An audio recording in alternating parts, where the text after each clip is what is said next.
En principe, toute proposition de produit ou de service doit choisir de se positionner sur 3 dimensions. Le niveau de qualité, le niveau de prix et la variété, c'est-à-dire l'étendue de la gamme. Or, la qualité engendre souvent une augmentation du coût dans la production. La variété induit aussi des coûts, donc il est pour ainsi dire quasiment impossible de poursuivre les 3 objectifs de qualité, de variété et de prix faibles simultanément. C'est l'injonction paradoxale du marketing. Par rapport aux entreprises traditionnelles en place sur leur marché, les plateformes collaboratives marchandes ont un positionnement qui comporte 2 avantages, le prix et la variété. Comme elles mobilisent la multitude, qui est constituée d'individus souvent moins organisés et moins qualifiés, les plateformes ne peuvent proposer des tarifs de professionnels et proposent donc des prix dignes du low cost. C'est ce que fait Uber par rapport au taxi, Airbnb vis-à-vis des hôtels et Blablacar par rapport à la SNCF. Les individus inscrits sur ces plateformes, qui ont atteint et dépassé la masse critique, sont très nombreux, ce qui garantit la variété des prestations proposées. En phase de démarrage, les plateformes proposent des prix peu élevés. Leur variété est souvent réduite car elles ont peu d'individus inscrits et la qualité de leurs services est encore très incertaine. Elles doivent donc avoir recours à une stratégie de prix agressive. Bien souvent, la gratuité pure et simple de leurs services de mise en relation est proposée, à l'instar de Blablacar, quand il entre sur ce nouveau marché. Par ailleurs, la qualité est difficile à conquérir car elle n'est pas toujours perçue clairement par le consommateur avant son acte d'achat. En économie, on qualifie ces biens ou services particuliers comme des biens ou services d'expérience. Le covoiturage ou l'hébergement chez l'habitant sont des services d'expérience. Le métier d'une plateforme de consommation collaborative, c'est la mise en relation. La qualité de cette prestation sera d'autant plus grande que ceux qui interagissent via la plateforme sont satisfaits.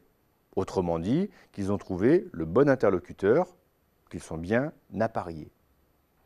Mais comme cette relation est un bien d'expérience, on ne reconnaît sa valeur qu'une fois le service consommé, il se pose la question au moment de l'achat du risque d'être déçu, voire même trompé. Du coup, la plateforme doit travailler sur ces 2 points de vigilance. D'abord, assurer le bon appariement, ce qui suppose d'abord qu'elle dispose d'une offre assez large de services, avec beaucoup de prestataires. Et ensuite, qu'elle sache trier dans cette offre le partenaire qui conviendra au client.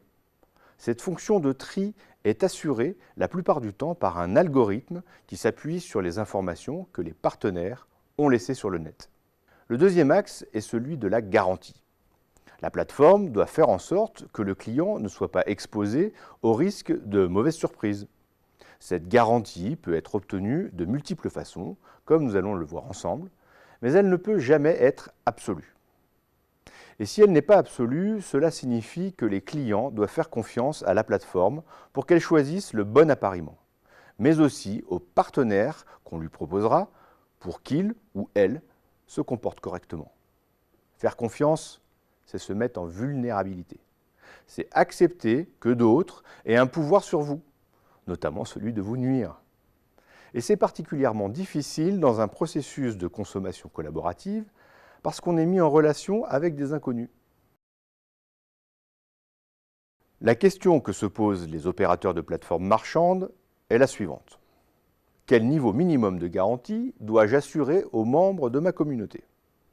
Et comme elle n'est pas absolue, il doit toujours rester un résidu de confiance que les utilisateurs de la plateforme doivent lui accorder. Notons que pour le pair-à-pair collaboratif, cette confiance est plus facile à obtenir, car les individus partagent des valeurs de solidarité. Cependant, les plateformes marchandes de consommation collaborative ne cherchent pas toutes à donner un niveau maximum de garantie, car cela coûte très cher. Certaines décident même de s'en tenir à un niveau 0. Le Boncoin.fr est une plateforme sur laquelle la multitude peut échanger des objets d'occasion. Mais c'est un site de petites annonces, pas un site de mise en relation. Il n'offre strictement aucune garantie pour la vente de ces objets.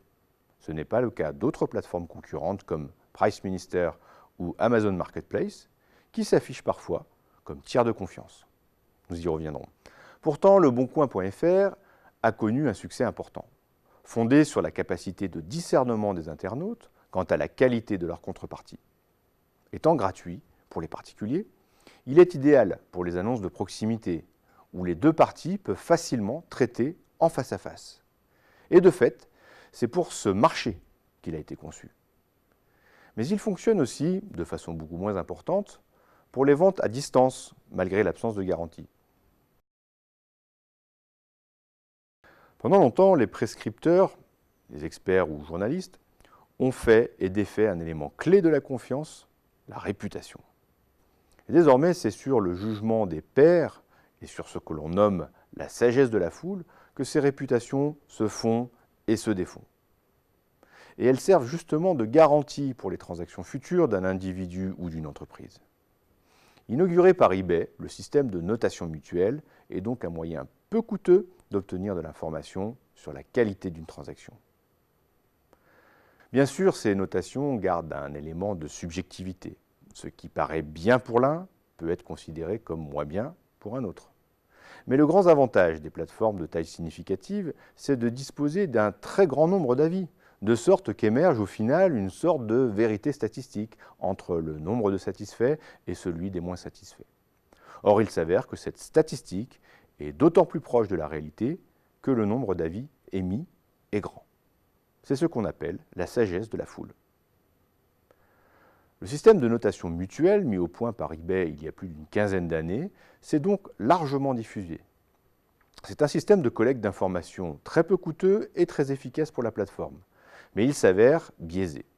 En effet, de très nombreux utilisateurs se retiennent de donner des notes trop négatives de peur d'être victimes de représailles.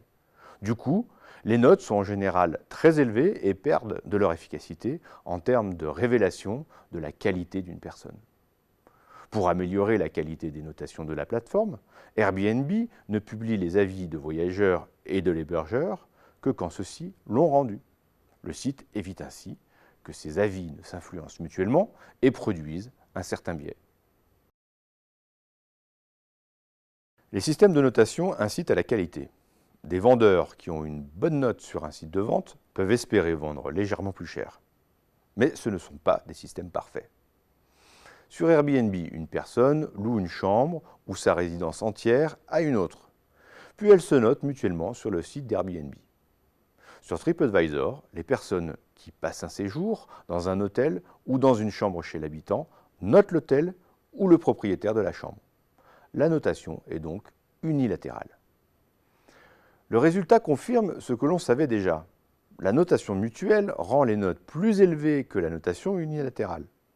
Pour les locations de chambres entre particuliers de type institutionnalisé, bed and breakfast, gîtes ruraux, les annonces peuvent être faites sur les deux sites. Et il est donc possible de comparer les notes obtenues.